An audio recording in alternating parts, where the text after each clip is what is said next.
Vamos a hablar el día de hoy de uno de los ejes probablemente más, no sé si más importante, pero probablemente es el que más van a ver, ¿verdad? Que está afectado en la parte de clínica médica, que son las alteraciones del eje tirotropo, ¿sí? Las alteraciones de la función tiroidea en sí.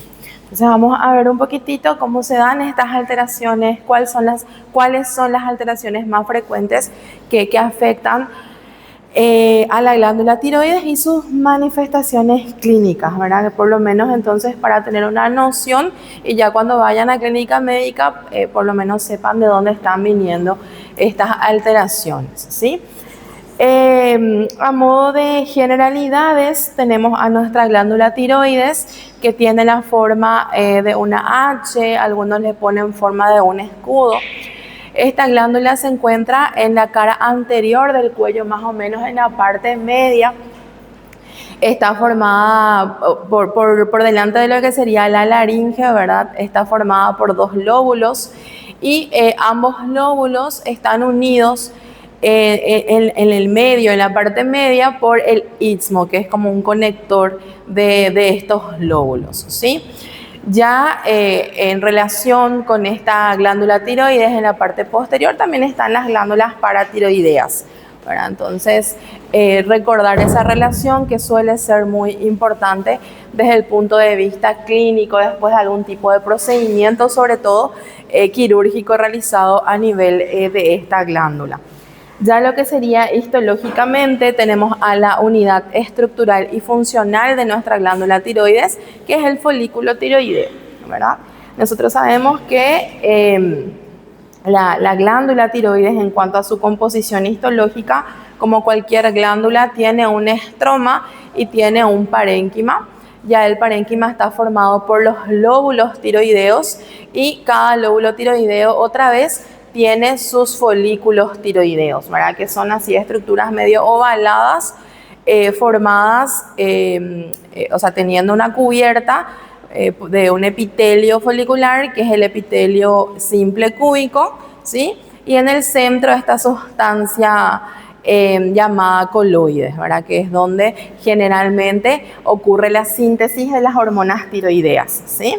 ¿Se acuerdan que el coloide tenía tiroglobulina, lo cual era esencial para el almacenamiento de las hormonas inactivas, ¿sí? Y ya después, cuando yo necesito las hormonas tiroideas, estas van a ir pasando por un proceso de proteólisis para poder liberar a la T3 y a la T4 a la circulación para que puedan ejercer sus acciones o sus efectos biológicos. Ya por fuera, entre los folículos, tenemos otro tipo de célula, que es la célula parafolicular, también llamada célula C, que justamente recibe el nombre de célula C por la producción de calcitonina. Nosotros en su momento ya vimos que la calcitonina regulaba los niveles de calcio, ¿sí? Entonces también esta sustancia es producida por nuestra glándula tiroides. Y todo lo que es el estroma, ¿verdad? Que es un tejido conjuntivo que le va a dar el soporte estructural a nuestra glándula y también la vascularización, ¿sí? Los vasos sanguíneos que entran por el tejido conjuntivo para dar la irrigación correspondiente a nuestra estructura folicular, ¿sí? Bueno, yo no sé si esto ya lo llegaron a ver en algún momento, pero vamos a ver más o menos cómo se da esta formación de las hormonas tiroideas. Esto es importante porque vamos a tener las causas, por ejemplo, de hipotiroidismo.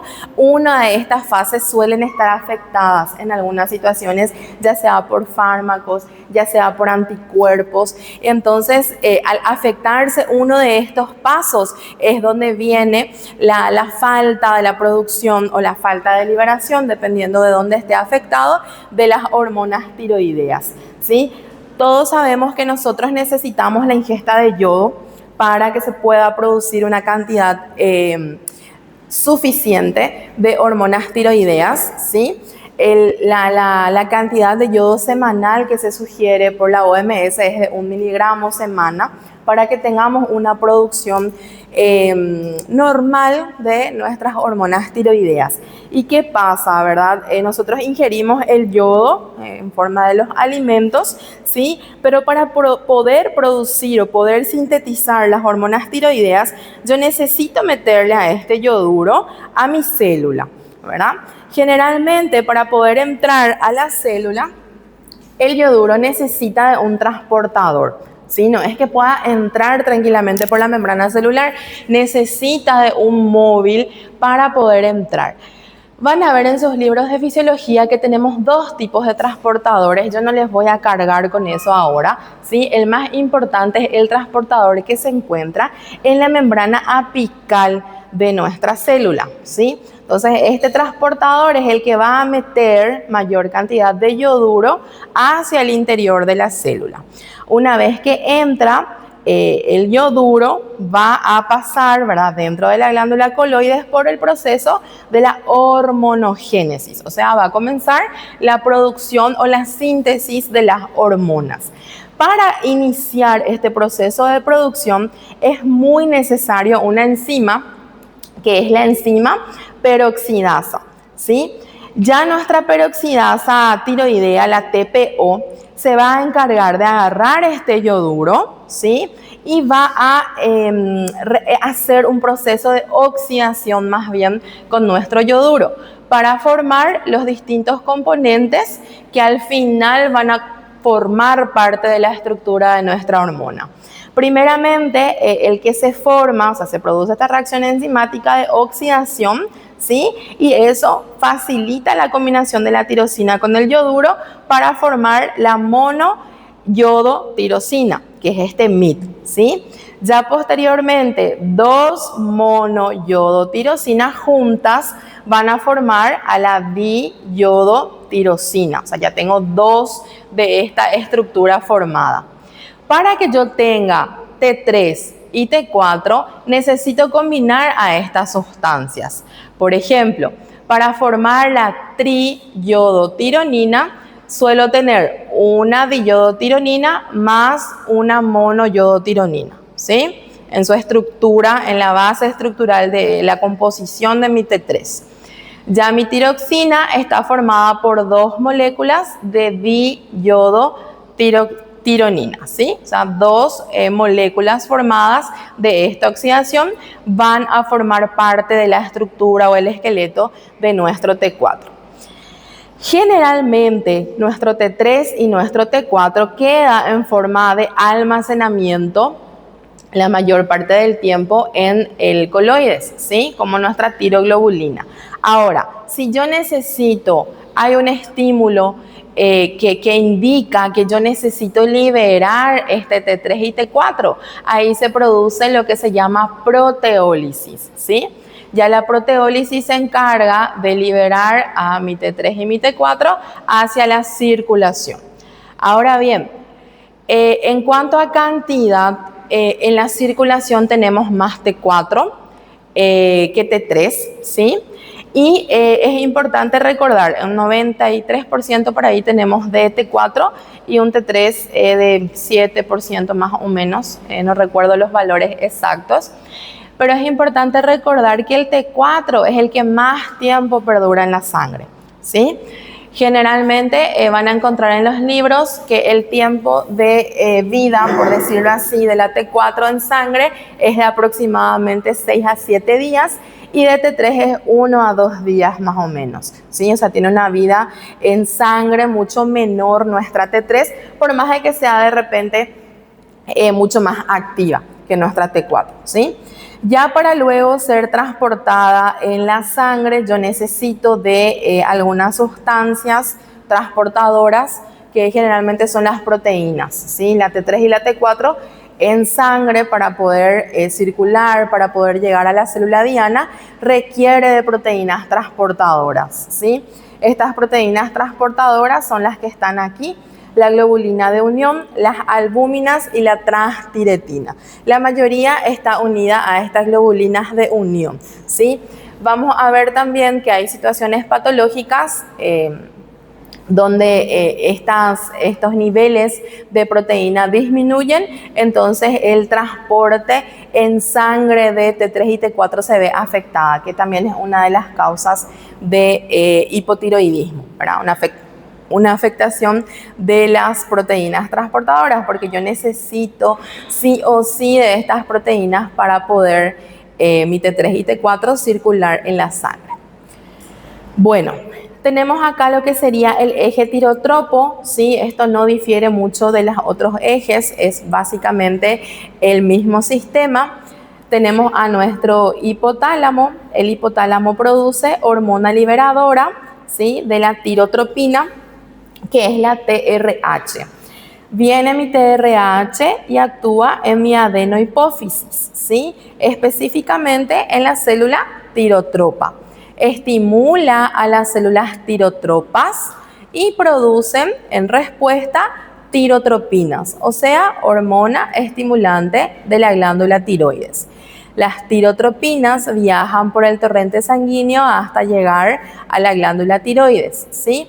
Y una vez que llegan a la glándula tiroides, ejercen su acción a nivel de las células foliculares, ¿sí? Para comenzar todo este proceso de proteólisis, de liberación de las hormonas que estaban almacenadas y finalmente dar lugar a la liberación en sangre de las hormonas tiroideas, T3 en menor cantidad y T4, que es el que tiene una cantidad mayor.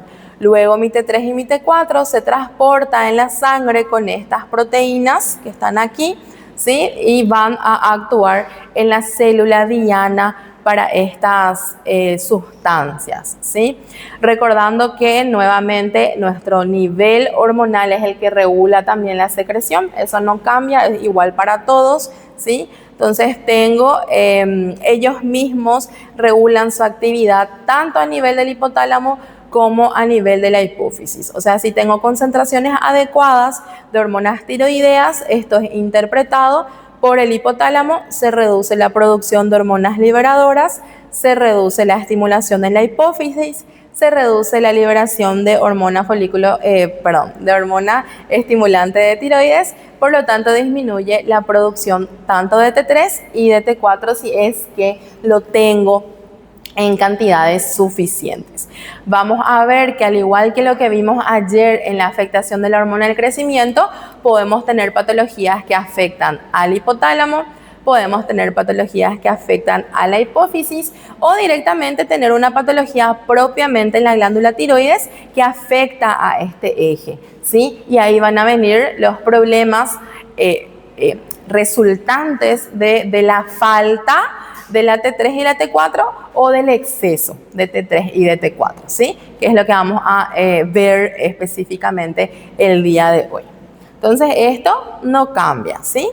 Como les dije, sí podemos tener también situaciones que puedan afectar a las proteínas de transporte, ¿sí? Cuando yo tengo todo esto funciona bien, pero la proteína de transporte en sangre no está en condiciones adecuadas, no hay cantidad suficiente o de repente hay algún trastorno enzimático en estas proteínas y ahí el problema va a ser el transporte, ¿sí? No va a ser ninguno de estos tres, pero son casos más raros. Casi siempre, ya quiero que tengan en cuenta, la mayoría de los trastornos que afectan a la tiroides, ¿sí? Son trastornos primarios. O sea, el problema suele, la mayoría de las veces, estar acá. Dime.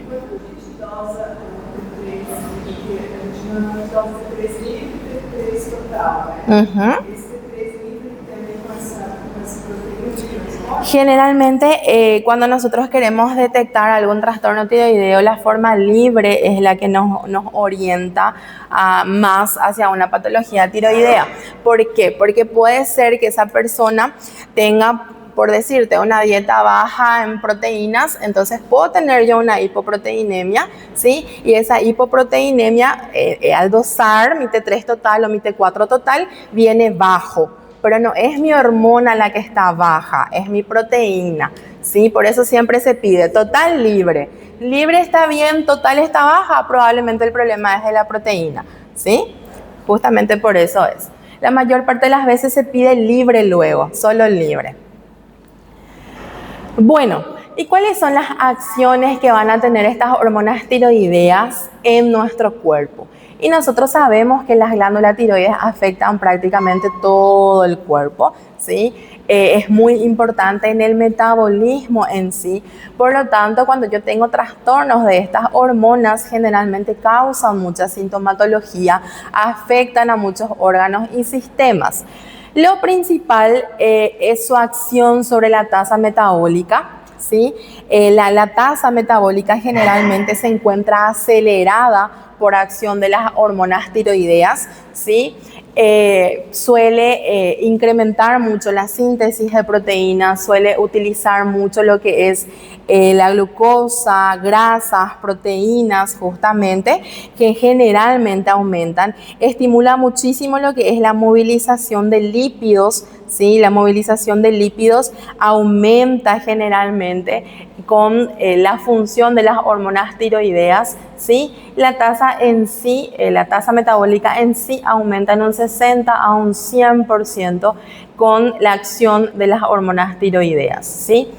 A nivel cardiovascular, generalmente este aumento de la tasa metabólica lleva a un mayor trabajo por parte del corazón, ¿sí? Generalmente aumenta el consumo de oxígeno y los productos metabólicos finales, ¿verdad? De este consumo excesivo. Puede aumentar o genera la mayor parte de las veces un aumento del gasto cardíaco, ¿sí? Suelen generar vasodilatación, suele aumentar el volumen sanguíneo en consecuencia al aumento del gasto cardíaco, y esto también, acá no puse, puede dar trastornos a nivel ventilatorio, ¿sí? Que pueden agregarle aquí abajo, ¿verdad? Como tengo un mayor gasto cardíaco, un mayor consumo de oxígeno, generalmente aumenta esto un poquito la ventilación, ¿sí? La persona trata de ventilar un poquitito más para mantener este consumo de, esta entrega de oxígeno a los tejidos periféricos. O sea, puedo tener... Estoy combinando, ¿sí? Ya les estoy comentando que en casos alterados podemos tener un aumento, ¿sí? Sí, en casos ya más alterados, ¿sí? Para arriba la mayor parte de las veces, ¿sí? Y para tratar de compensar un poquito esto, de repente podemos tener una hiperventilación, ¿sí? Eso también suele acompañar a estos cuadros. Ya a nivel digestivo, la motilidad intestinal, el tránsito intestinal está regulado también por las hormonas tiroideas. Entonces, en situaciones patológicas puedo tener más frecuentemente un aumento de la motilidad intestinal o una disminución en algunas situaciones, ¿sí? A nivel neuromuscular es muy importante la función de las hormonas tiroideas. Vamos a ver que en los niños, por sobre todo, el desarrollo neurológico está básicamente dominado por lo que serían las hormonas tiroideas, ¿sí? Entonces, de repente, un descenso de hormonas tiroideas en los niños puede llevar a trastornos intelectuales muy importantes, a discapacidades neurológicas, ¿sí? Y también se va a encargar del control del tono muscular en sí, ¿sí? O sea, de la capacidad de contracción de los músculos en general. Entonces, vamos a ir viendo que en situaciones patológicas estos ejes son los más afectados, ¿sí? Estos que están aquí. Y obviamente la consecuencia de estos trastornos también, ¿verdad? Tienen una traducción clínica que les voy a ir mostrando. Bueno, las alteraciones de la función tiroidea, al igual que lo que vimos ayer, la mayoría es catalogada como una hipofunción o una hiperfunción, ¿sí? La hipofunción de la glándula tiroidea se traduce en una disminución de la secreción de hormonas, ¿sí? La hiperfunción de la glándula tiroidea se traduce en un aumento de la producción de hormonas, y tenemos una entidad que es frecuente hoy en día, sí que ya no tanto como antes, ¿verdad? Pero que está latente todavía, que es el bocio, ¿sí? El bocio, que es el aumento de tamaño de la glándula tiroides, y este bocio puede tener una función tiroidea normal, puede tener una hipofunción o puede tener una hiperfunción, ¿sí? O sea, puede cursar con otros trastornos de la función tiroidea también, ¿sí? El bocio, entonces, por definición, es el aumento de tamaño de la glándula tiroides, ¿sí? Como les dije, puede esta glándula tiroides aumentar de tamaño, pero ser normofuncionante. Puede aumentar de tamaño y ser hipofuncionante, o puede aumentar de tamaño y ser hiperfuncionante. O sea, puede tener tres contextos clínicos totalmente distintos las personas que tienen este aumento del tamaño de la glándula tiroides. Probablemente va a ser el trastorno más común que van a encontrar, sobre todo en nuestros medios, ¿sí? O en las regiones, en la mayor parte de las regiones donde hay un déficit del consumo de yodo, suelen tener estos trastornos. Y justamente van a encontrar en el libro que él les habla del bocio endémico, ¿sí? La palabra bocio endémico hace alusión al bocio, pero que se encuentra en lugares donde tengo bajada de yodo, ¿sí? Entonces, cuando ven la palabra bocio endémico, piensan en eso, ¿sí? Bajada de yodo o lugares donde tengo menos yodo, menos consumos de yodo. Este bocio puede ser catalogado en estos dos grupos. Puedo tener un aumento difuso de la glándula tiroides, ¿sí? O sea, toda la glándula aumenta de tamaño de forma por igual, ¿sí? O puedo tener un aumento nodular, ¿sí? Donde tengo pequeños focos de aumento de tamaño de glándula, ¿sí? Entonces es difuso y nodular, cuando tengo nódulos, por eso se llama nodular. Hay veces, y en realidad muchas veces, el bocio difuso evoluciona a un bocio nodular. O sea, al principio tengo un aumento de tamaño general de la glándula, pero después esa glándula comienza a hacerme pequeños focos de nódulos, ¿sí? O sea, algunos libros incluso, sobre todo los libros de clínica médica, lo describen como un estadio evolutivo, ¿sí? Donde el estadio inicial es el bocio difuso y los estadios más avanzados lo describen como bocios nodulares. Y vamos a ver enseguida que estos bocios nodulares pueden ser funcionantes, ¿sí? O pueden ser no funcionantes. ¿Está bien?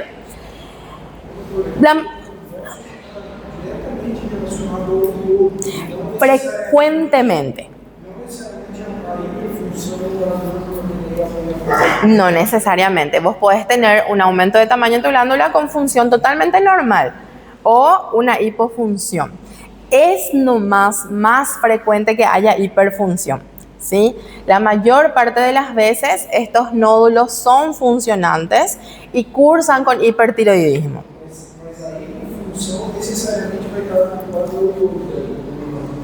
La hipofunción con los déficits, claro, porque vos no tenés sustrato para producir tus hormonas, ¿sí? Así es. Pero vamos a ver, les voy a mostrar una tablita que no es la única causa, ¿sí? Es la causa más frecuente, pero no es la única. Vos podés tener otros problemas que generen un aumento del tamaño de tu glándula, ¿está bien? Pero cuando es por déficit de yodo, siempre cursa con hipofunción, ¿sí?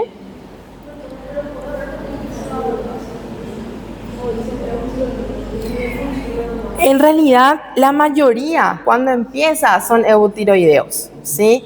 Por eso justamente les estaba diciendo que los libros de clínica los describen como estadios evolutivos. Por ejemplo, el difuso, la mayor parte es eutiroideo, ¿sí? Y ya después, cuando evoluciona a nodular, hace esa división. O hago un bocio funcionante o un hipofuncionante, ¿sí? Pero la mayoría comienza siendo eutiroideo. Como la mayoría de las patologías, eso también me olvidé de poner acá, pero la mayoría de las patologías tiroideas son más frecuentes en el sexo femenino, ¿sí? Entonces tengan eso también, pueden anotarlo aquí abajo. El bocio también es mucho más frecuente en el sexo femenino.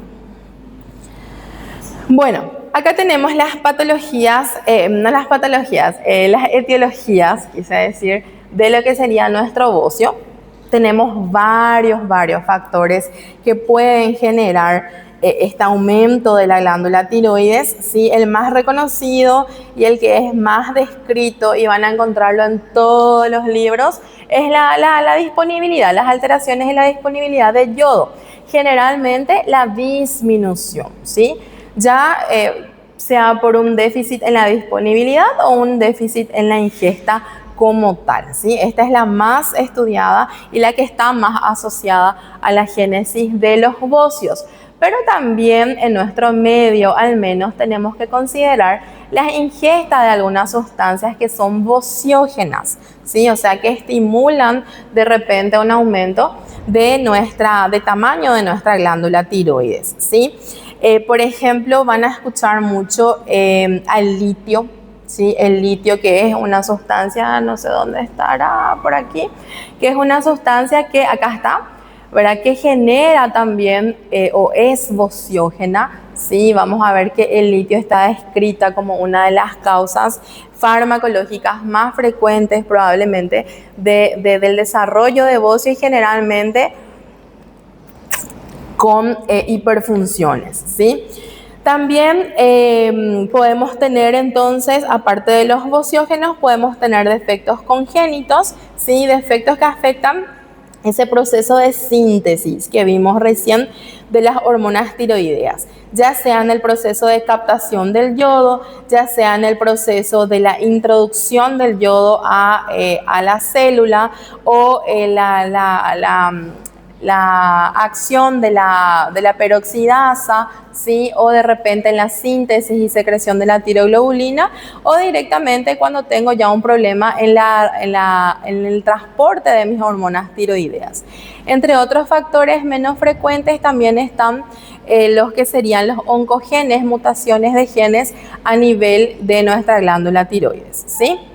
En esta partecita les puse, ¿verdad?, la clasificación, como les estaba diciendo, el difuso, que es el estadio inicial, y el nodular, que lo van a ver, se clasifica en no tóxico cuando no es funcionante o cuando no produce un exceso de las hormonas, y el tóxico cuando produce un exceso de las hormonas tiroideas. Así generalmente lo van a encontrar en los libros, ¿sí? Vuelvo a insistir, la causa más frecuente suele ser el déficit de yodo, ¿sí? En los estadios iniciales, como le estaba comentando a la compañera, el bocio difuso suele ser normal, ¿sí? O sea, tengo una glándula tiroides que funciona todavía normalmente, por lo tanto, probablemente no voy a tener muchas manifestaciones clínicas, ¿sí? O sea, el paciente no va a tener tanta sintomatología todavía de afectación de la glándula tiroides. A veces ellos vienen porque sienten que les crece algo en el cuello, ¿sí? Entonces ahí nosotros comenzamos con las baterías de los estudios si es que vienen en este estadio, ¿sí? Ahora bien, si vienen uno de los otros estadios, ahí sí ya, por ejemplo, el bocio nodular tóxico, vienen con síntomas de hiperfunción, ¿sí? O sea, de hipertiroidismo, por ejemplo. ¿Verdad? Pero la mayoría de las personas viene cuando le crece algo en el cuello. Vienen a consultar porque notaron que de repente hay una tumoración que les molesta. Hay veces, y nos pasó una vez, una señora mucho mayor vino por síntomas compresivos, ¿sí? Ya era demasiado grande la masa que comprimía la parte anterior del cuello, y vino con dificultad respiratoria, ¿verdad? Justamente por apretar esta masa a las vías aéreas, ¿sí? De repente, a veces vienen por dolor. Es más raro nomás, pero a veces vienen por dolor, por comprimir vasos sanguíneos que están cerca. ¿Qué más? Esas suelen ser las causas más frecuentes del bocio difuso. Para consulta, tener en cuenta que la mayoría de estos bocios o este aumento del tamaño de la glándula se asocia con benignidad, ¿sí? Son de crecimiento lento. Por eso al principio de repente capaz no molesta mucho, pero tengan súper en cuenta que si el bocio crece rápidamente, probablemente es algún proceso neoplásico, ¿sí? Porque lo normal es que sea de crecimiento lento. Entonces, si tengo un paciente que me dice que su bocio le creció en un tiempo bastante corto, entonces pensar en neoplasias que afectan a la glándula tiroides, ¿sí?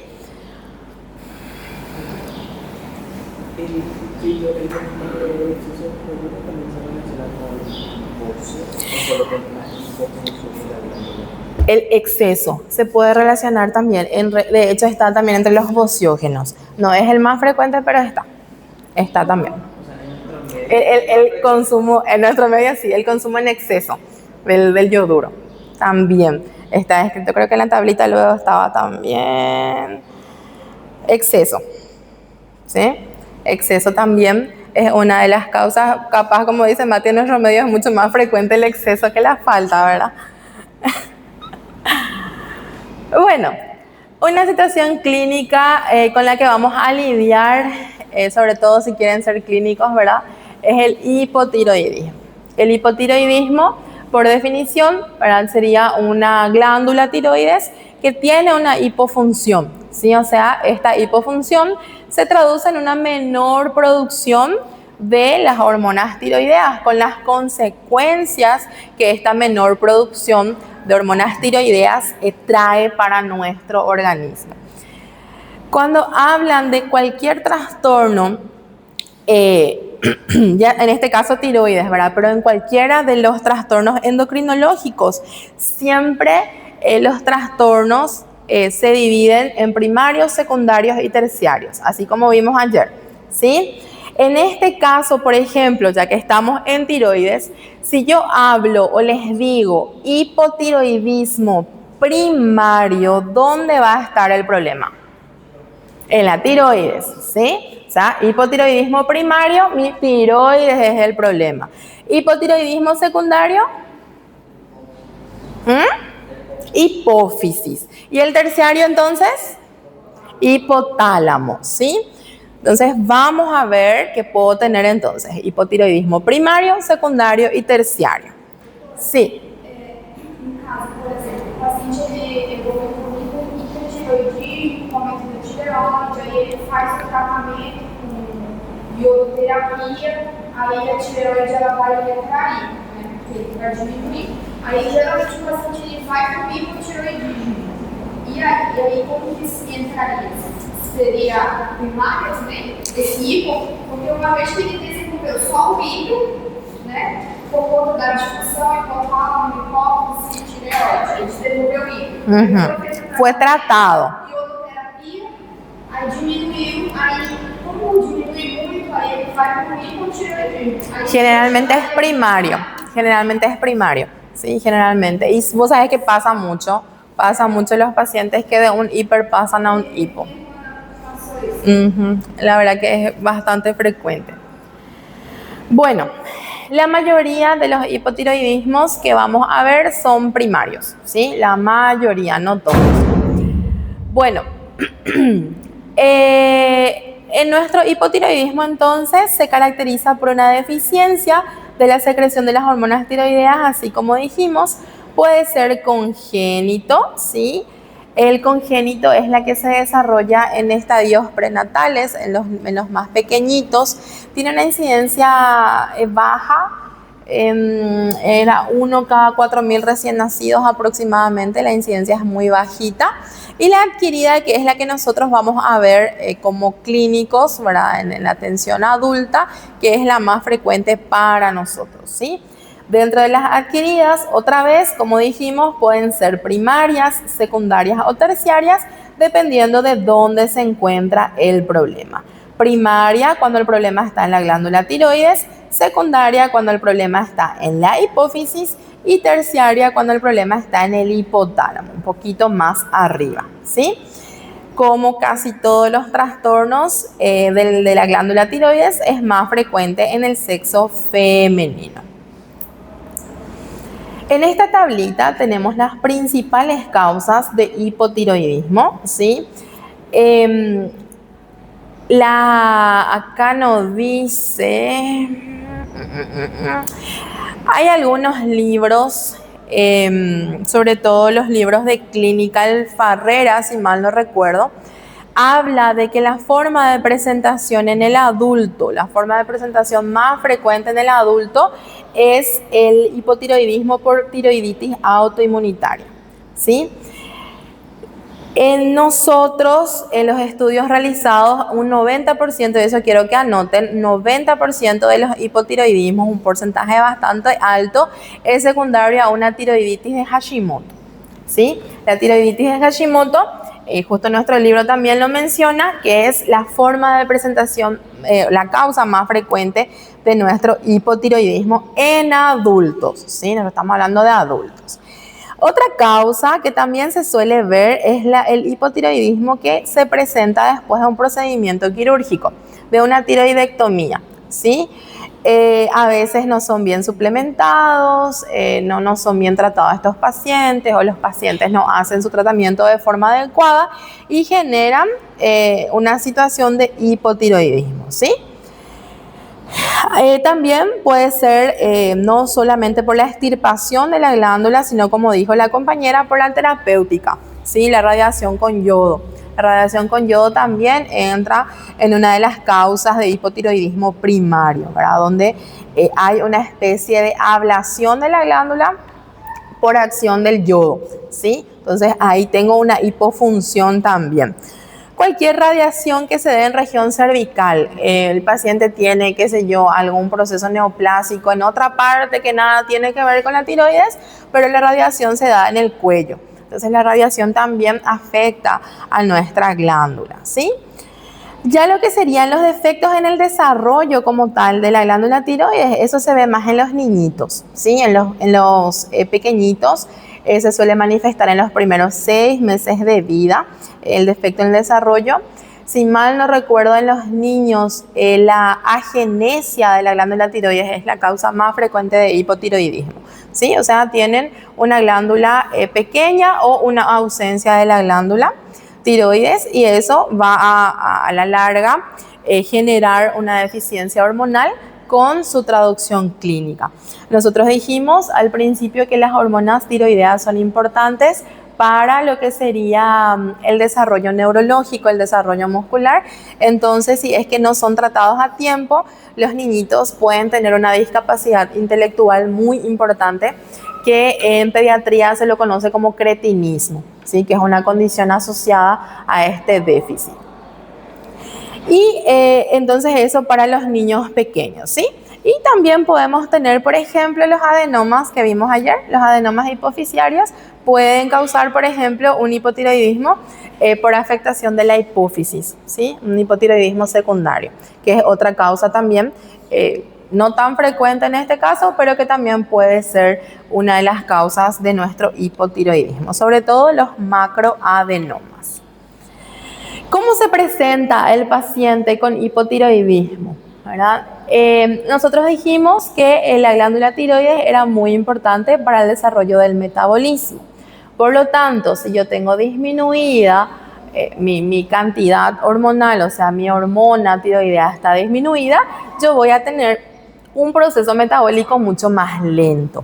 Todo va a ser más lento, ¿sí?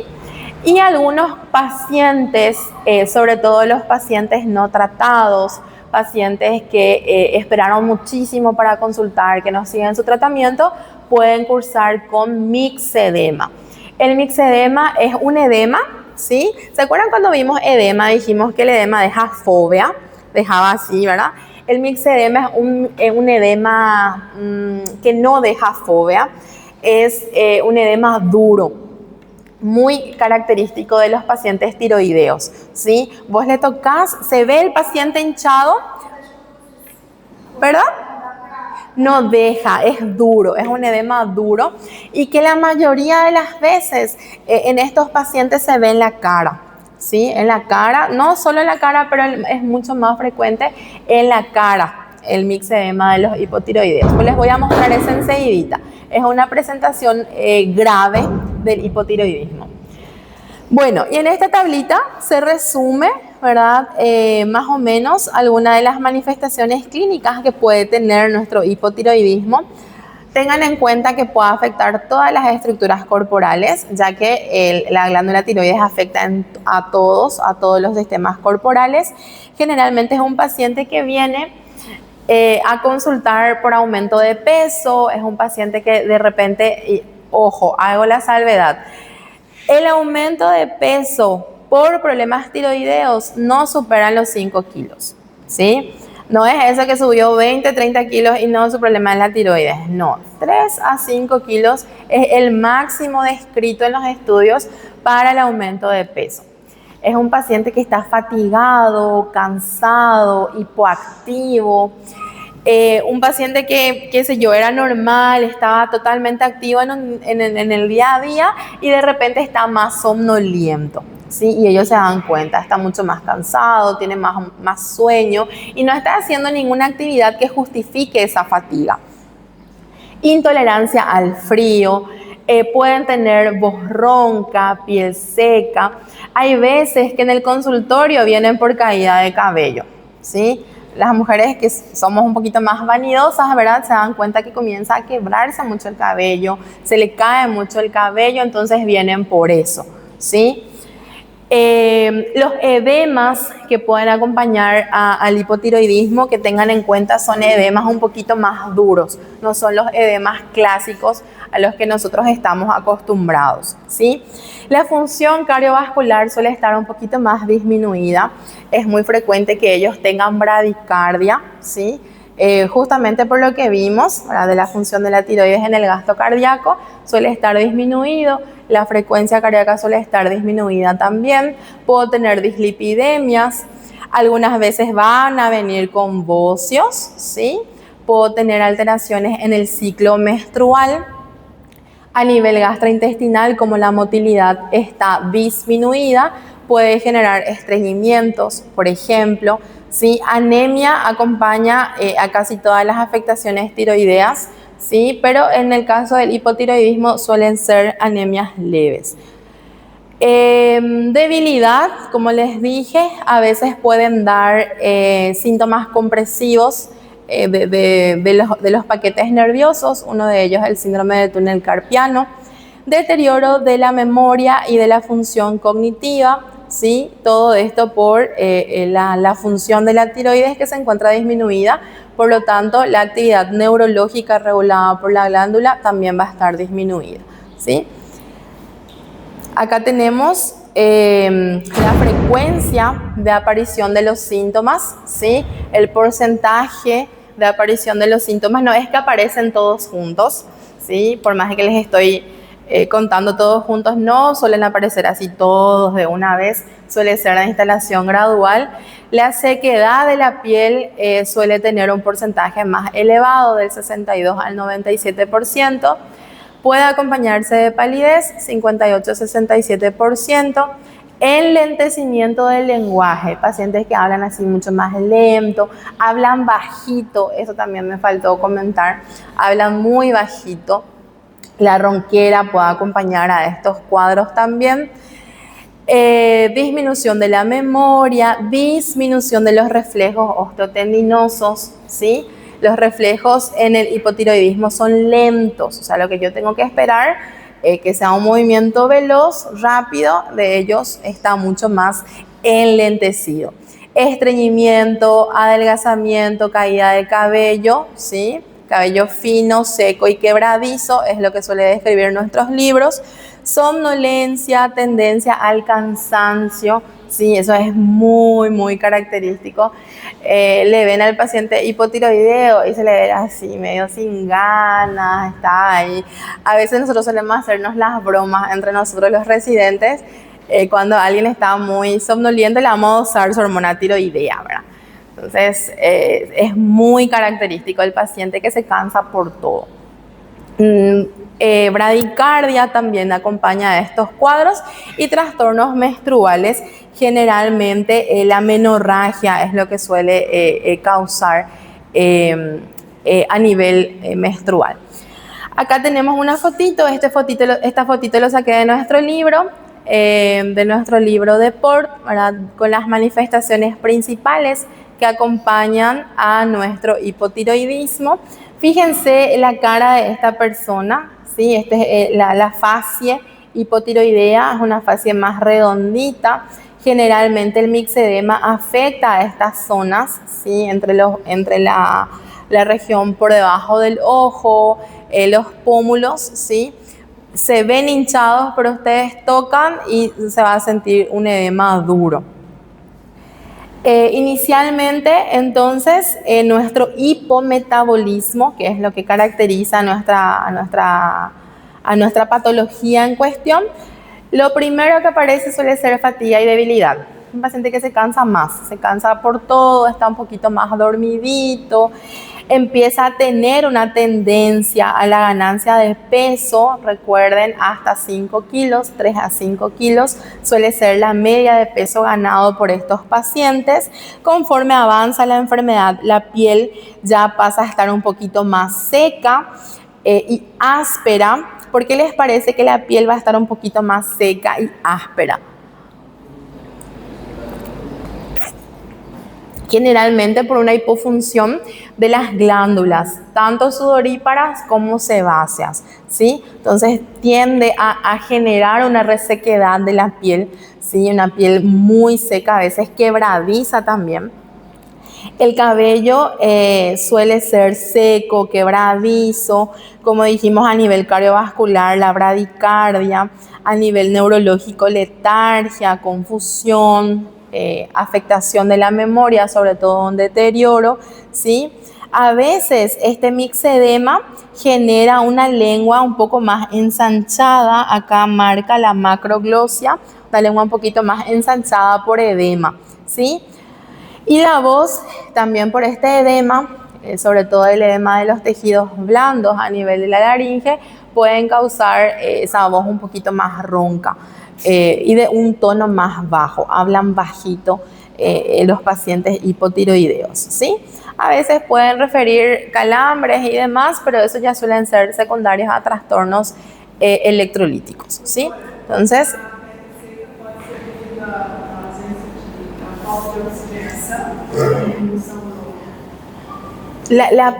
no escuché bien. Sí, de cierta manera, sí, pero la afectación directa de las glándulas de la piel son los que generan, sí, tanto la glándula sudorípara como las sebáceas también tienen una hipofunción secundaria a esto. Entonces son pacientes que casi no sudan, que no tienen esa piel grasosita de la glándula sebácea justo por eso, sí, por la hipofunción de las glándulas de la piel. ¿Cómo vamos a diagnosticar? Sí, primeramente la clínica sugestiva, un paciente que consulta con ustedes por fatiga, que no es explicado. Lo más frecuente, como les digo, caída de cabello. A las chicas les preocupa mucho la caída de cabello, la piel seca, ¿verdad? Entonces viene con ustedes por esas manifestaciones clínicas. No pueden explicarlo por algo obvio, entonces comienzan a estudiarle a este paciente.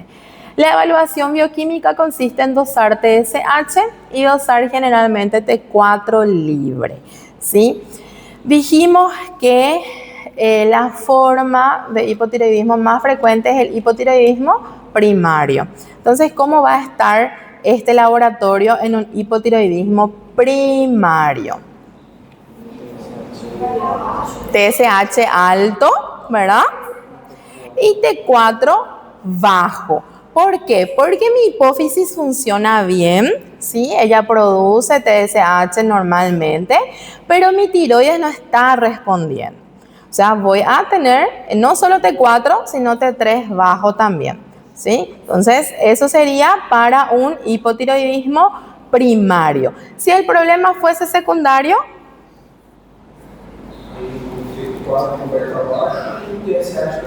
también, ¿verdad? Porque mi problema va a estar en mi hipófisis, ¿sí? Entonces ahí, por ejemplo, yo voy a pedirle su laboratorio, voy a ver que su TSH va a estar por debajo de los valores normales y nuestra hormona tiroidea también va a estar por debajo de los niveles normales, ¿sí? Entonces, las formas de presentación del laboratorio también suele ayudar muchísimo para pensar en una causa para el hipotiroidismo. Otras cositas que podemos pedirle a estos pacientes, entre otros estudios, está el anticuerpo antiperoxidasa, ¿sí? Que es el anti-TPO, que se suele ver en los pacientes con Hashimoto.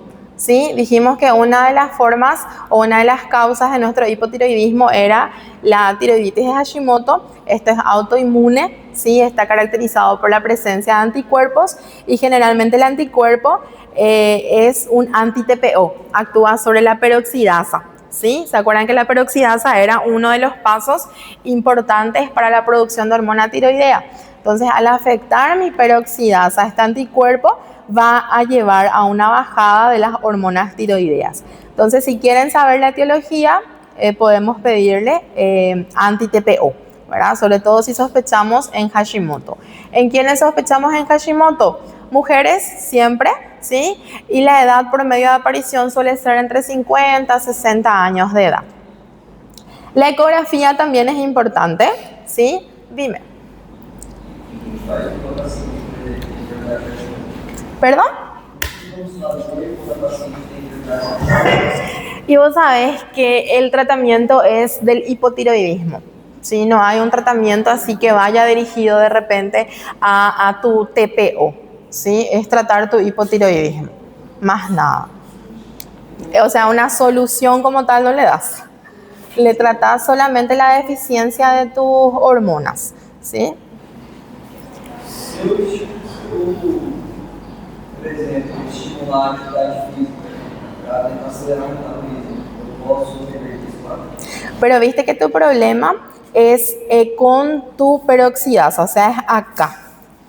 Vamos a volver en este dibujito. Este vos no tenés porque el anticuerpo está actuando a este nivel. Vamos a suponer que aumentamos la ingesta de yodo, ¿sí? Aumenta la ingesta de yodo, pero no tenés esto para convertir o oxidar tu yodo y producir tu hormona.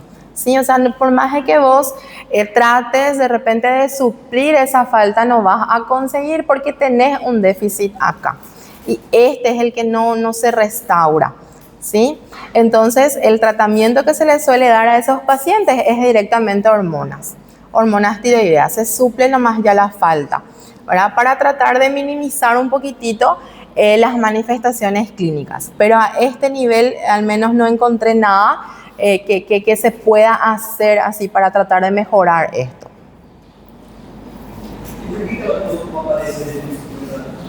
¿Perdón? ¿Por qué aparecen más adelante? La verdad que no sabría decirte por qué tiene esa frecuencia en esa edad. Entre 50 a 60 años suele ser el periodo de aparición, pero no sabría decirte la causa.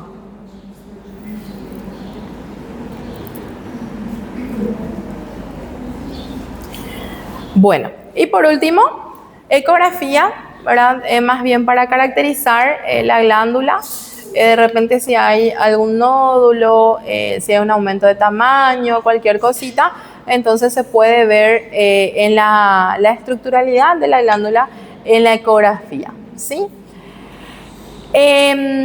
Tratamiento no les puse, sí, pero siempre es la reposición hormonal, ¿sí? La reposición hormonal es el tratamiento de elección. Se le da T4. T4 es lo que se le suele dar, la dosis varía, generalmente iniciamos con una dosis bajita, ¿sí? Y vamos aumentando gradualmente dependiendo de los controles del paciente, ¿sí? Hay algunos cuidados de repente que hay que tener con el consumo de T4, por ejemplo, se consume en ayunas, el paciente tiene que esperar 30 minutos para volver a comer, para evitar los alimentos que interfieren con la actividad de la T4, de la hormona tiroidea, ¿sí? Y incluso mate, eso también pasa, a veces el paciente no desayuna pero toma mate, ¿sí? Y también se suspende, tiene que estar en ayuna total para poder tener, ¿verdad?, un mejor efecto de la hormona tiroidea en el organismo. Se hacen controles periódicos hasta, obviamente los controles se hacen con TSH y T4 libre, ¿sí? Hasta tener un nivel adecuado. y desaparecer o disminuir los síntomas, ¿sí? Y ahí se va regulando, disminuyendo, aumentando la dosis dependiendo de la necesidad individual de cada paciente, ¿sí? Dependientes, así es. La otra situación que les había comentado, la forma de presentación grave del hipotiroidismo es el coma mixedematoso, que pone en peligro la vida de la persona si la mayor parte de las veces tiene un desencadenante. Por ejemplo, un paciente que es hipotiroideo no estaba siendo tratado de forma adecuada o no estaba siendo tratado, que hizo un cuadro infeccioso, hizo algún proceso sistémico y eso precipitó al coma mixedematoso. Siempre hay algo de base que lo precipita. Generalmente se presenta con alteración del estado de conciencia y los signos y síntomas correspondientes a un hipotiroidismo de larga data, ¿sí? O sea, vamos a tener todas las manifestaciones del hipotiroidismo más una alteración importante del nivel de la conciencia. Puede estar asociado con trastornos metabólicos graves, puede cursar, por ejemplo, con hipoglicemia, hiponatremia, ¿sí? Podemos tener colapsos cardiovasculares en algunos casos, ¿sí? El tratamiento de esta situación consiste en manejo de la hemodinamia del paciente, controlar los factores precipitantes. Por ejemplo, si el paciente, su factor precipitante es una infección, tratar la infección. Si su factor precipitante es, algún tipo de afectación cardiovascular, tratar la afectación cardiovascular y así sucesivamente. Corrección de las alteraciones, generalmente estos pacientes cursan con hipoglicemia, cursan con hiponatremia dilucional, entonces corregir esos trastornos, ¿sí? Y el reemplazo tiroideo, ¿sí? O sea, dar hormonas tiroideas, solamente que cuando el paciente viene con coma mixedematoso, la dosis inicial es alta, ¿sí? A diferencia del hipotiroidismo, que empezamos gradual, acá las dosis que se le dan son mucho más altas, justamente para tratar un poquito de disminuir las manifestaciones clínicas de este paciente. Pero es grave, tiene una tasa de mortalidad bastante alta. La otra situación que tenemos es el hipertiroidismo, ¿sí? Acá yo tengo una glándula tiroides en hiperfunción, o sea, hay un aumento de la producción de las hormonas tiroideas, ¿sí? Van a ver, y es importante diferenciar el hipertiroidismo de la tirotoxicosis, ¿sí? El hipertiroidismo es solamente el aumento de la producción de hormonas tiroideas, ¿sí? La tirotoxicosis serían las manifestaciones clínicas resultantes de este aumento plasmático de hormonas tiroideas. Entonces vamos a ver, por ejemplo, en el libro si les dice la tirotoxicosis, piensen ya en las manifestaciones clínicas secundarias a este hipertiroidismo, ¿sí? Tirotoxicosis son la presentación clínica de un hipertiroidismo. ¿Está bien? ¿Cuáles son las causas principales de nuestro hipertiroidismo?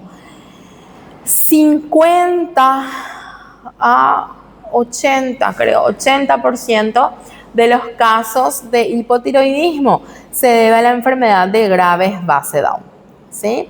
La enfermedad de Graves es la causa más común de hipotiroidismo y es una enfermedad autoinmune también, ¿sí?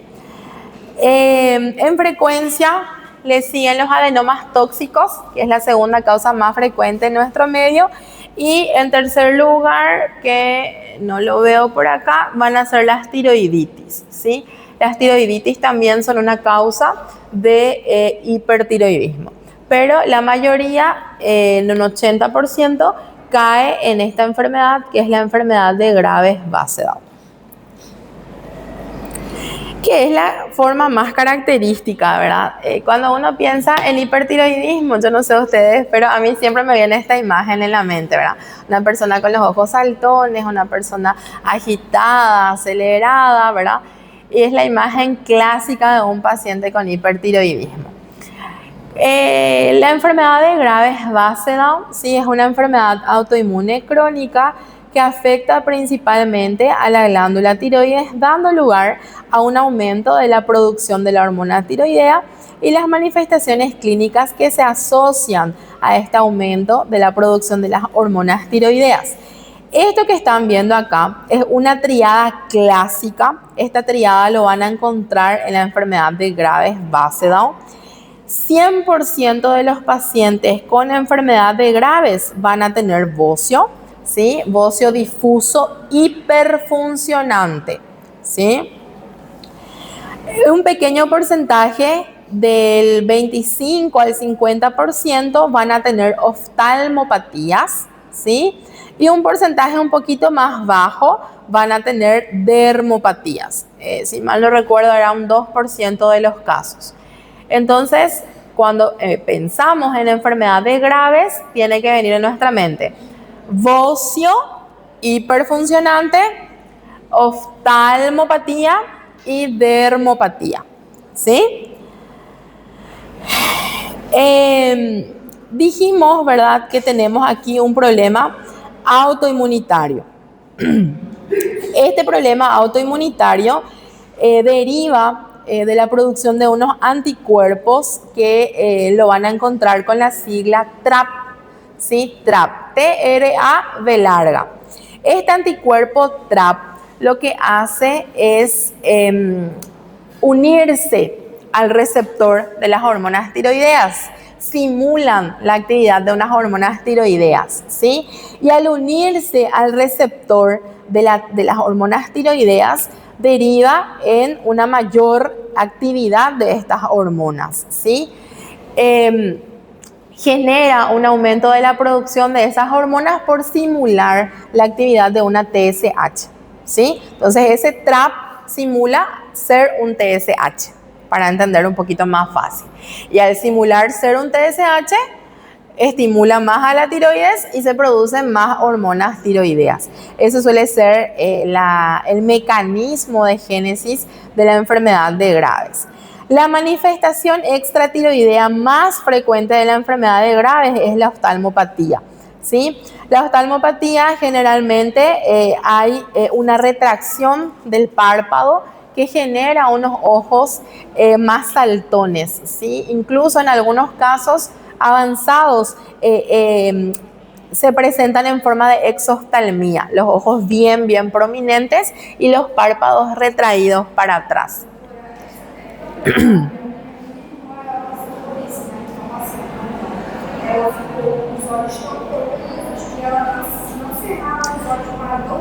Justamente. Tanto a parte fisiológica, né? O fogo para dormir, e psicológico, porque, tipo, imagina uma mulher com os olhos, entende? Ela teve que fazer cirurgia. Para poder retraer um pouquinho. Para retrair um pouco. Hoje ela melhorou bastante o óculos, fechou agora assim, mas existe outra cirurgia que é a retração de óculos na mesma. Só que é muito, o risco de cirurgia muito alto e ela optou não fazer. Ela fez essa cirurgia, mas isso é muito comum a gente pegar pacientes assim e esse problema de não conseguir fechar o óculos.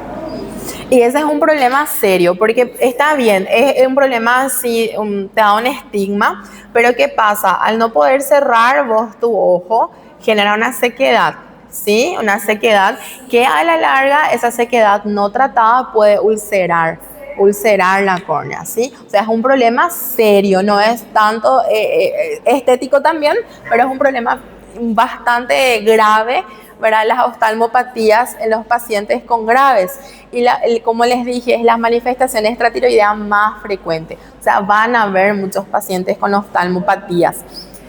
Y no solo retracción del párpado, sino también hay una proliferación de los adipocitos y de los fibroblastos que están detrás del globo. Entonces, de cierta forma, ellos empujan también al globo ocular, ¿sí? Aparte de retraer el párpado, se empuja el globo ocular. O sea, es un ojito bastante prominente y lo cual genera esta dificultad para el cierre, ¿verdad?, de los párpados, con las manifestaciones que también pueden acompañar a esta falta de cierre, ¿sí? La dermopatía sí es bajita, un porcentaje bastante bajo que generalmente es infiltrativa. Dermopatía infiltrativa suele ser la forma de presentación de estos pacientes. Acá tenemos un dibujito, es totalmente distinto al dibujito que vimos recién, que era el del hipotiroidismo. ¿Se acuerdan que era una paciente gordita, con la cara un poco más hinchadita, verdad? Acá tengo una persona de constitución delgada, con los ojos saltones, ¿sí? Y todo el metabolismo acelerado, ¿sí? Acá tengo una situación totalmente distinta a la de mi hipotiroidismo. Generalmente tengo un estado de hipermetabolismo, ¿sí? Generalmente la mayoría de los pacientes con hipertiroidismo cursan con un aumento de la actividad del sistema simpático. Entonces, todo lo que eso acarrea, un paciente agitado, taquicárdico, ansioso, entra a la consulta del paciente tiroideo y echa todo, está así constantemente queriendo moverse, queriendo hacer esto, muy agitado, muy ansioso, nervioso, suele cursar con irritabilidad, pérdida de peso, ¿sí? Justamente por la aceleración de este metabolismo también, ¿verdad? Como les dije, la taquicardia, sensación de palpitaciones, incluso hay un porcentaje de pacientes, sobre todo los pacientes añosos, que generan arritmias, ¿sí? Que generan arritmias por este aumento de la frecuencia cardíaca. La arritmia más frecuente es la fibrilación auricular en estos pacientes, ¿sí? O sea, pueden cursar con eso. Pueden tener sudoración excesiva, ni siquiera hace calor, están haciendo un ambiente relativamente agradable y comienzan a sudar, ¿sí? Comienzan a sudar, eso también se puede encontrar. Van a ver la retracción de los párpados, ¿sí? Que genera unos ojos un poquito más prominentes. Son pacientes que también pueden consultar, por ejemplo, con diarrea, ¿sí? Diarrea que de repente no mejora la diarrea con nada, entonces no se olviden de investigar tiroides, ¿sí? ¿Por qué? Porque también acelera nuestra motilidad intestinal, o sea, pueden tener diarrea. La piel suele ser una piel caliente, suele ser una piel húmeda. A veces tienen esa piel un poco más infiltrativa, medio más dura, ¿sí? También pueden cursar con eso. Temblores, ¿sí? El temblor fino suelen acompañar a estos pacientes, o sea, temblores que de repente a veces no son muy evidentes, pero si ustedes le ven agarrando algo, ven que están agarrando así, tipo, tienen un temblor de acción, ¿sí? También se puede ver en este tipo de pacientes. Sí.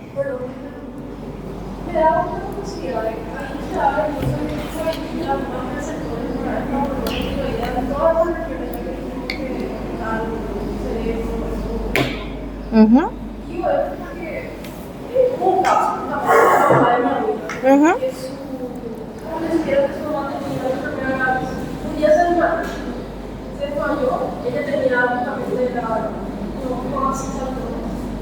¿Y qué pasó? Esta señora bajó de peso muy caro. Tenía, me llevaron obviamente a las urgencias, tenía 3 de hemoglobina. Y digo, eso es lo que yo quiero saber, ¿cómo pasa con los músculos? Porque había frecuencia de gasto muscular. ¿Qué pasa? Hay receptores aumentados. Generalmente los receptores en sí no están aumentados, sino hiperestimulados, ¿sí? En la de Graves, por ejemplo, vos tenés, como les dije, un anticuerpo que simula ser un TSH, ¿sí? Entonces, él, al simular la actividad de tu TSH, estimula mayor cantidad de hormonas tiroideas. Entonces, al tener vos mayor cantidad de hormonas tiroideas, es lo que genera de repente tus manifestaciones, ¿sí?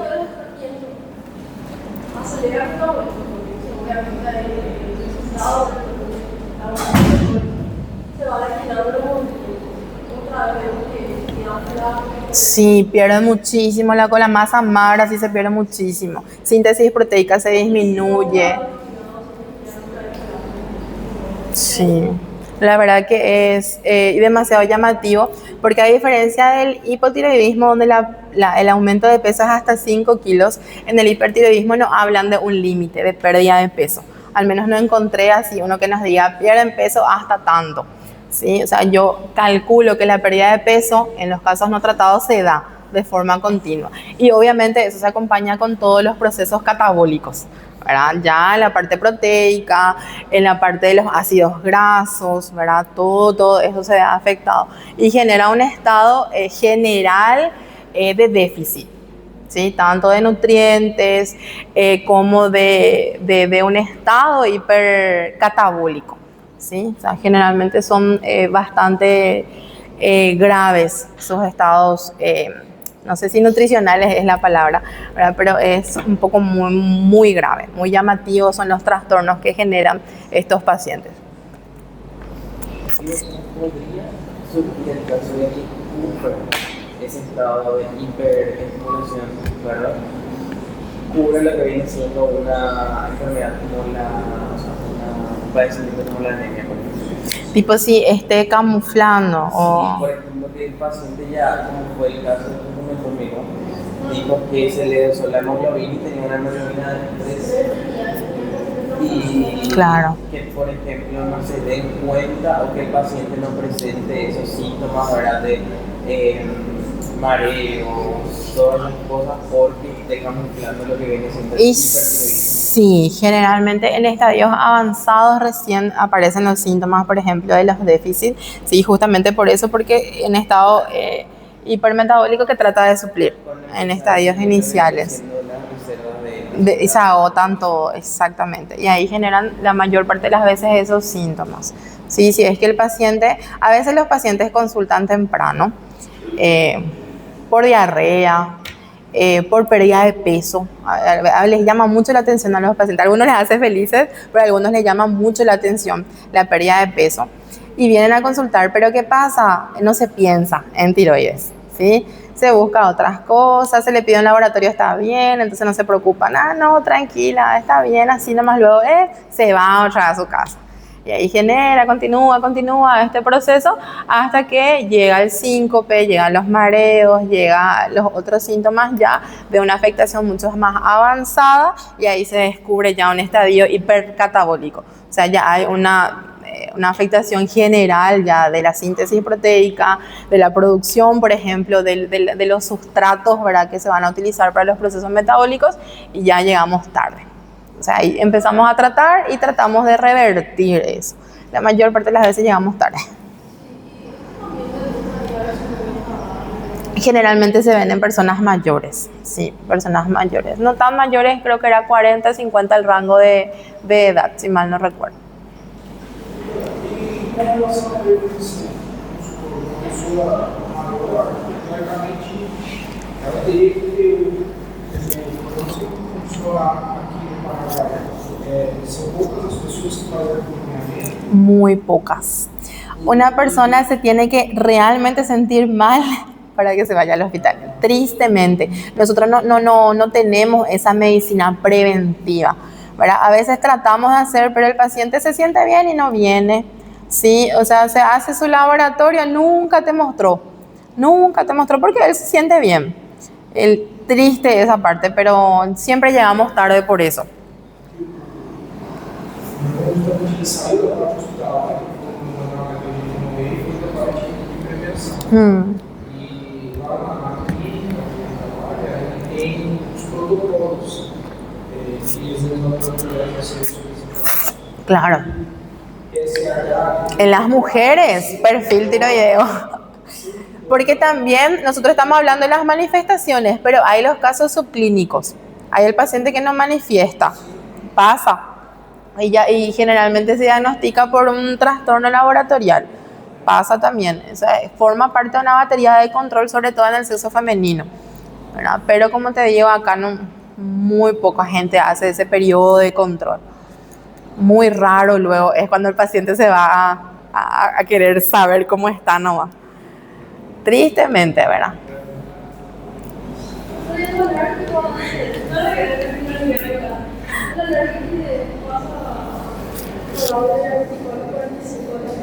Uh-huh.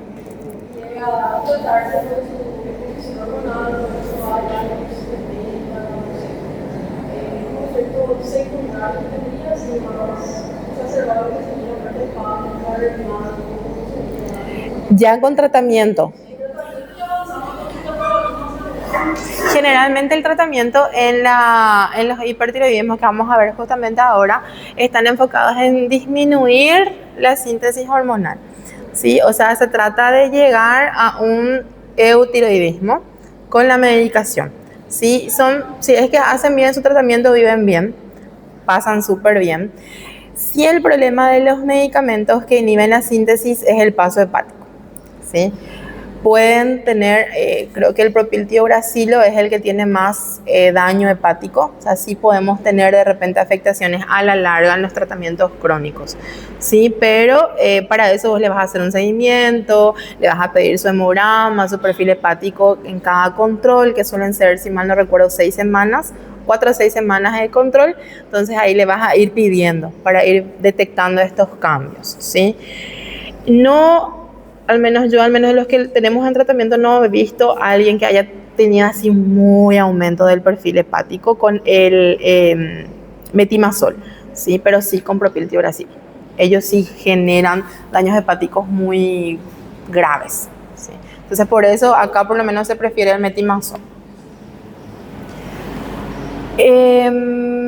Bueno, esto es eso.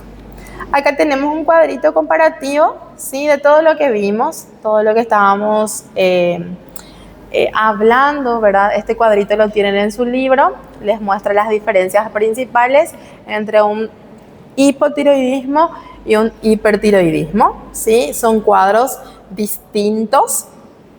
Uno es un hipometabolismo, ¿sí? Y el otro es un hipermetabolismo.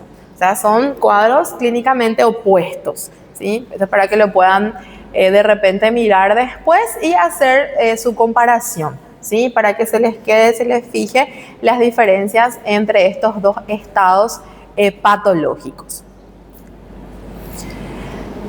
Al igual que el coma mixedematoso, el hipertiroidismo tiene una presentación bastante grave, que es lo que le llamamos tormenta tiroidea. La tormenta tiroidea es un estado de hipertiroidismo demasiado avanzado. Se puede ver en los pacientes no tratados o pacientes que están tratados de forma ineficiente o los que están tratados pero que tienen un factor precipitante. Un factor precipitante, por ejemplo, que nosotros nos tocó ver y lastimosamente falleció la paciente, fue un embarazo. El embarazo, que también es un estado de hipermetabolismo, ¿verdad? En una paciente hipertiroidea no tratada, genera este cuadro de tormenta tiroidea. Las infecciones, por ejemplo, pueden ser también factores precipitantes de las tormentas tiroideas, ¿sí? Por suerte es rara. Sí, no se ven de forma frecuente, pero sí se ve la mortalidad, es demasiado alta. Se presenta con estas alteraciones que están viendo aquí, ¿sí? Alteraciones del sistema nervioso. Generalmente las alteraciones del sistema nervioso con el cual cursan es paciente agitado, inquieto, ¿sí? Puede llegar incluso a un estado de delirium, ¿sí? Un paciente que puede tener un estado de delirium.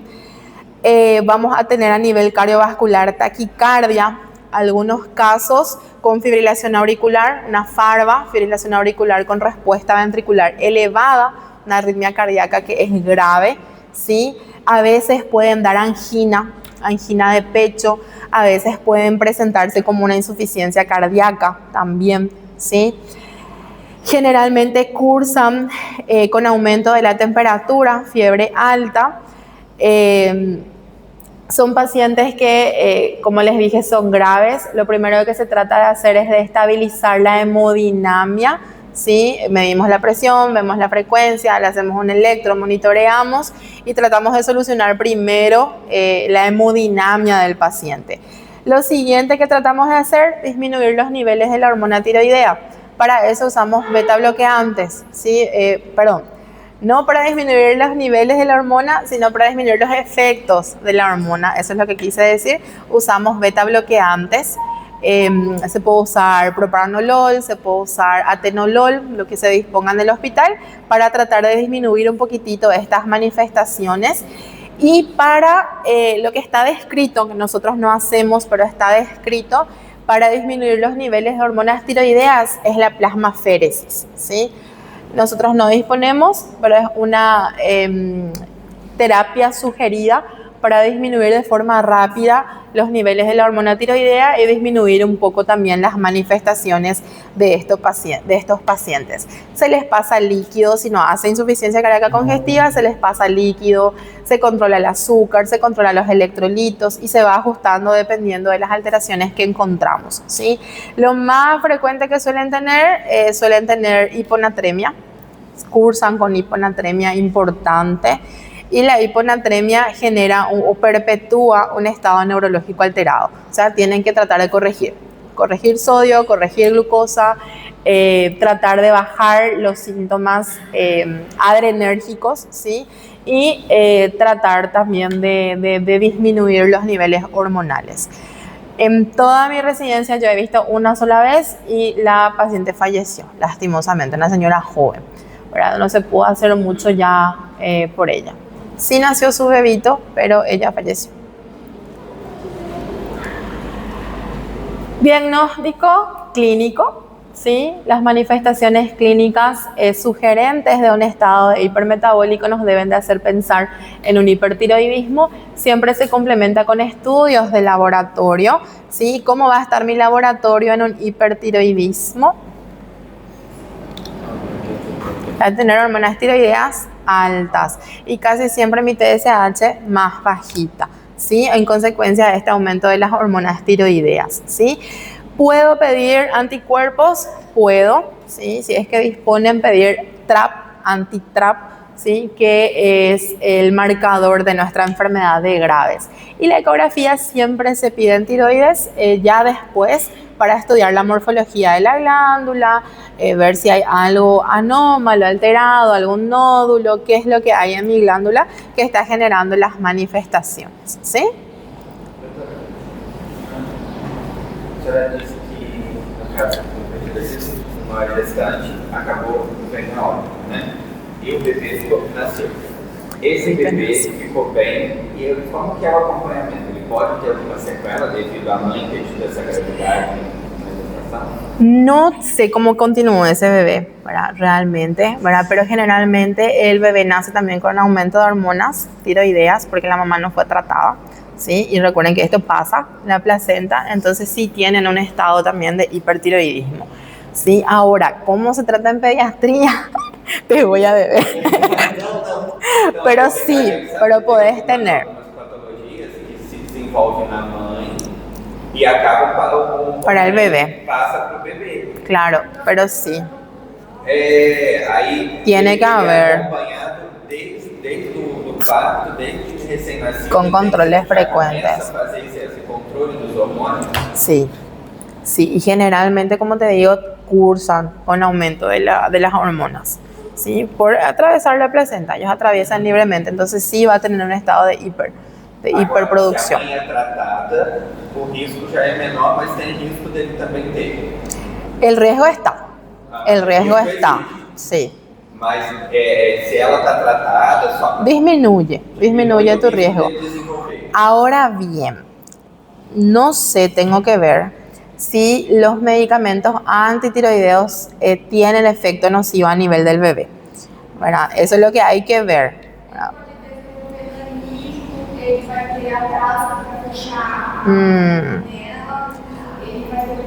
Con la medicación, sin la medicación. No, y justamente lo que no sé es si la medicación es tóxica para el bebé. Por ejemplo, mamá con hipertiroidismo tratada, ¿verdad? Gestante. Ahí lo que es una buena pregunta, ¿verdad? No sé, tenemos que mirar un poco si es tóxico o no, porque la mayoría de estos medicamentos son tóxicos.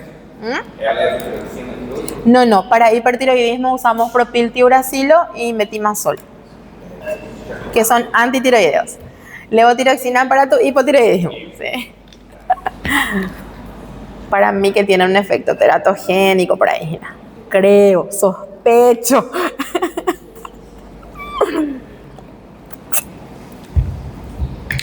Bueno, les puse a modo de que sepan, para que los pacientes, cuáles son los criterios que vamos a tener para tratar a los pacientes. La mayoría, al menos lo que nosotros vemos en clínica médica, son los que van a hacer tratamiento médico, ¿sí? O sea, a quienes le vamos a dar los antitiroideos, a quienes le vamos a empezar su tratamiento para tratar de disminuir la producción de las hormonas tiroideas, ¿sí? Tenemos dos alternativas. Nosotros acá en Paraguay en realidad solamente tenemos metimazol como una alternativa válida, aprobada, ¿sí? Y siempre asociado con un beta bloqueante para disminuir un poquito las manifestaciones del aumento adrenérgico, ¿sí? El preferido, por ser un poquito más fácil de dosar, siempre es el propranolol. Si por ahí no funciona el tratamiento médico o el bocio es de gran tamaño que causa síntomas compresivos, ahí se puede sugerir la tiroidectomía. Se puede sugerir un tratamiento quirúrgico, ¿sí? Si no y responden bien al tratamiento médico, entonces continúa su seguimiento con nosotros. O pasamos con el especialista de tiroides para hacer una remoción, una tiroidectomía, ¿sí? Profiutilacila, alto risco pro feto e uso apenas se o benefício superar o risco. O sea, y básicamente yo siempre suelo escucharle a los ginecos. Yo trabajo con un gineco los jueves y él, por ejemplo, no te puedes embarazar, le dice a sus pacientes, y tipo no, ¿verdad? Y sí.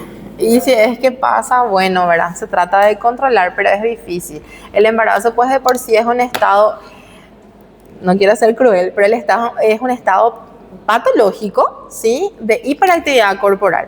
Y vos tenés un paciente que ya tiene luego metabolismo alterado, ¿verdad? Entonces, el cuerpo se lo ve loco, agitado, ¿verdad? Y genera tormentas tiroideas, ¿sí? Es complicadito, y más si no podés usar el medicamento que es tu antitiroideo.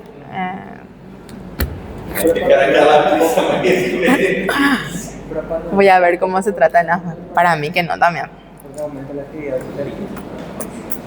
Cierto. ¿Qué es lo que le hacemos? Sim, aí aqui está dizendo uma sugestão, metoprolol. Metoprolol. Que no hay. Acá no tenemos. Metoprolol. Como uma alternativa para hipertiroidismo, mas é um beta-bloqueador também. Então, a la larga, complicado. Aí está dizendo que é risco moderado. Con razón les dicen para que no se embaracen. Todo tiene sentido. No, pero generalmente, ¿cómo se manifiestan mujeres de edad ya avanzada, verdad? Vamos a suponer que ya son paridad satisfecha. Entonces ya no quieren más tener bebé. Bueno, entonces esto, ¿sí? La mayoría va para tratamiento médico. Si no responde o si el bocio es muy grande, va para remoción quirúrgica. Tiroidectomía es la de elección. Ya después los pacientes, después de su tiroidectomía, vuelven a pasar con nosotros para su seguimiento, sus controles, ¿sí? A veces llevamos otra vez a otro lado, que es el hipotiroidismo, post-remoción. Entonces hay que hacerle controles muy seguidos a estos pacientes. El primer control se hace a las 4 semanas post-tiroidectomía, ¿sí? Y después con controles periódicos según la necesidad, siempre ajustando de forma individual con cada paciente. Si ustedes ven que es un paciente que de repente tenés que tenerle un poquito más cortito, por algún motivo, hacerle un seguimiento un poco más frecuente, por lo menos durante el primer año post cirugía. Y después se les va soltando un poquitito más. Pero son pacientes que prácticamente para toda su vida van a ser pacientes de ustedes, ¿sí? O sea, le tienen que hacer su seguimiento. Y bueno, terminamos entonces nuestra clase. No le culpen a la tiroides, solamente hasta 5 kilos podemos aumentar por tiroides, ¿sí?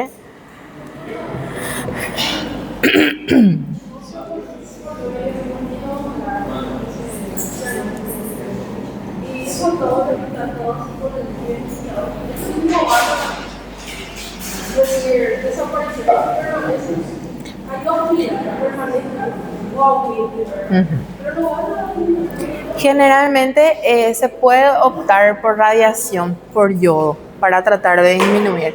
Yo no tengo conocimiento de los tratamientos con yodo, ¿verdad? Pero sé que pueden reducir el tamaño de los nódulos. El problema con el yodo es que no es selectivo para los nódulos, sino que generalmente actúa a nivel de toda la glándula. Y ahí vienen los problemas, como dijo la compañera, que al final terminan en una hipofunción general de tu glándula. Se ve opciones de marcar esos nódulos con isótopos radiactivos, UAU, pero igual termina afectando a toda la glándula.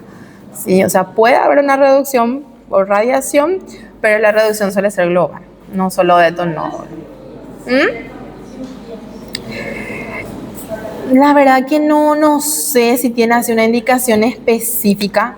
Los nódulos, qué sé yo, de tan tamaño podemos operar, puede ser, ¿verdad? Pero realmente no conozco, no sé cuál sería su nivel.